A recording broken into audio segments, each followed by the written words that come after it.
Welcome to the CyberPower Parallel Kit Introduction. The Parallel Kit is an optional add-on for selected UPS systems of the Online S series, providing enhanced functionality.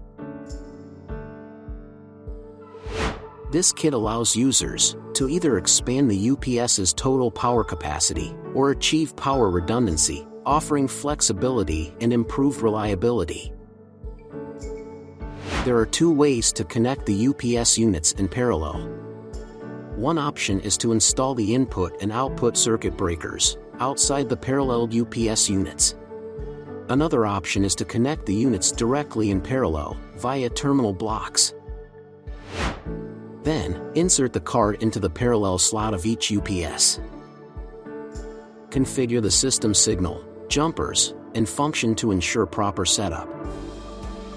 For power expansion, taking an example of an 8 kVA load requirement, connecting two 5 kVA UPS systems in parallel can achieve a total output of 10 kVA, fulfilling initial power demand. To use the parallel kit for power redundancy, assuming in 4 kVA load, you can connect two 5 kVA UPS systems in parallel. If one UPS fails, the other one will seamlessly take over, ensuring uninterrupted power and smooth system operation. The Parallel Kit expands your UPS capabilities, fulfilling higher demand for critical devices.